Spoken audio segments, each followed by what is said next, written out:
I said I was very consistent on this, that I thought Tua should go number 1, but if he didn't, there was no chance he was falling past 5. Chris Greer and Brian Flores are too smart to blow it, and they didn't blow it. And congrats to the Dolphins, because they won the draft last night. They got the guy that going into the year, we thought they would have to go 1-15 and have the number 1 overall pick to get. They got him without having to trade any assets to move up, and it kind of goes against the spirit of tanking. The Dolphins were 0-7, and then some people said they screwed up by winning 5 of their final 9 games. That Ryan Fitzpatrick magical final drive in the final game of the season to knock the Patriots from the 2 to the 3 seed also knocked the Dolphins down in the draft. People said, oh, that's going to cost them their franchise quarterback. Nope. They still get Tua, who I believe is going to be the best quarterback in this draft. They didn't panic and trade up. They didn't sacrifice future assets. And now they are in a position, Wilds, to a year from now be the favorites in the AFC. You can give, or in the AFC East, pardon me. You can give Tua time. You can give Tua time if he's not ready to play year 1, and you have an extra first and an extra second-round pick next year as well, and they will immediately, I believe, in 2021 be the favorites in the AFC East. I know you're very sad. That makes me very happy, Wilds. You know, Nick, we had this big Photoshop yesterday, and, you know, Tua's going to come to New England in the wrong jersey. So I was so excited yesterday. Oh, no. Guys, I know the Photoshop's married to the... They played the music. Yeah, they played the music. Yeah. How's that So feeling? it's been No, it's got to down be in the yacht Miami rock right now. His, a little mambo. No, his mood is more yacht rock now. It wasn't great, Jenna, for me. I'm happy for Tua. I'm happy for former Super Bowl champion, once a Patriot, always a Patriot, Brian Flores. So I'm happy for the entire Miami Dolphins organization. But personally, Jenna, I'm a little crestfallen. I see that. But, Torrey, look, we know as much about Tua's health this morning as we did last night. Whatever concerns we have this morning, we still had him last night. That didn't change. You still feel like you were surprised, though, that Miami wasn't a little more concerned, didn't maybe go for someone else, that Tua didn't fall a little bit further down? I mean, we know from recent history, nothing's guaranteed at the quarterback position, even if they're picked in the first round. And you have a guy with that type of talent. He's a blue-chip prospect. And to me, all of his injuries have been kind of fluke injuries. So you have the opportunity to have him, not only his accuracy, his playmaking ability.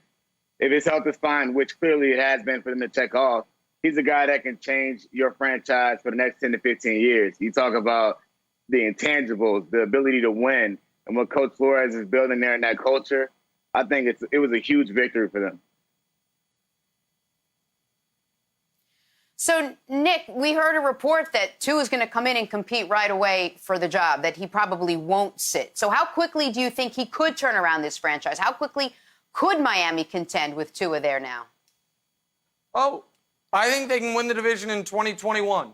I think it's as simple as that. Oh. I think that I believe Tua will be better than Darnold. I believe Tua is already better than Josh Allen, and I know he's better than whoever the Patriots have. If you have the best quarterback in your division, you are almost always the favorites in your division. So barring the Patriots making some shocking move for Cam Newton, the Dolphins, this is how you turn around a franchise, like this. You have a plan, you stay true to the plan, you execute the plan.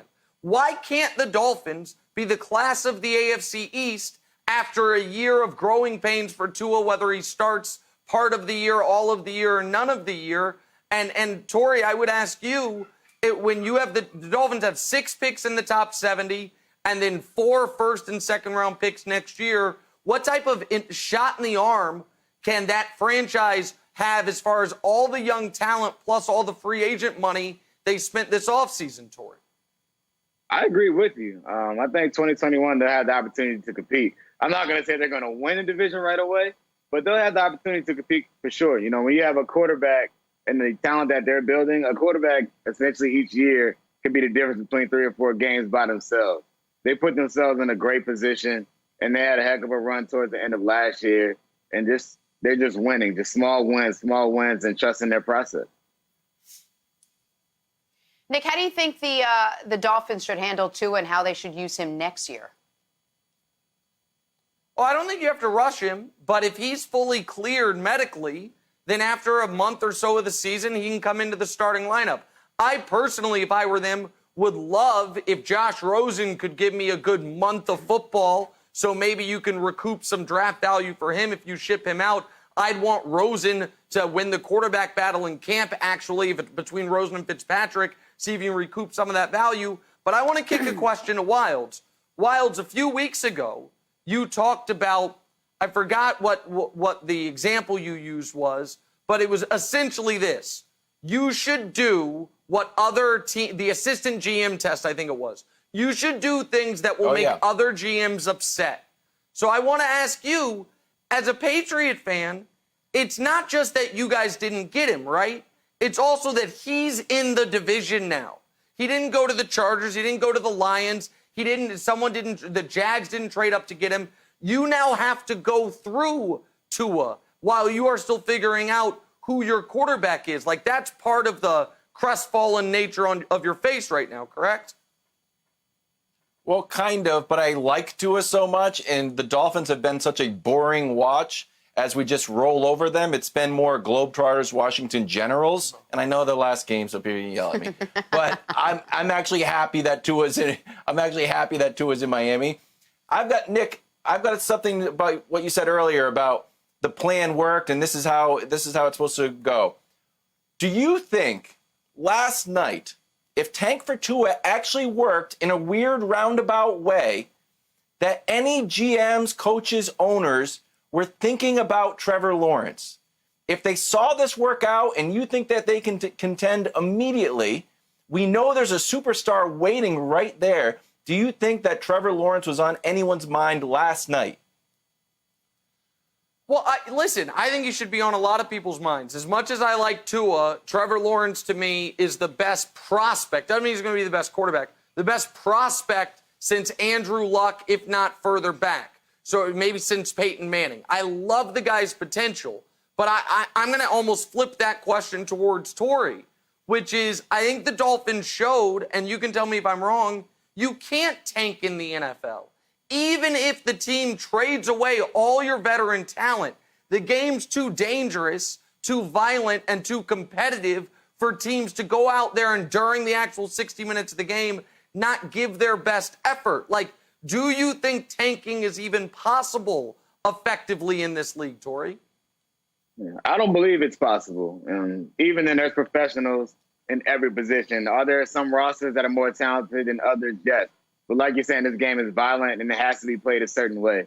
You know, it's not like basketball where you might be able to let up on defense. Like, you can seriously be hurt if you go and you relax on the football field. So tanking isn't a part of anyone's plans, but I believe that when it happens, you're for sure thankful if a prospect like Trevor Lawrence is sitting right there waiting for you. Thanks for watching. Subscribe here to get the latest from the show. Also, be sure to check out more of the best clips from First Things First, or go watch a few segments from our other shows on FS1.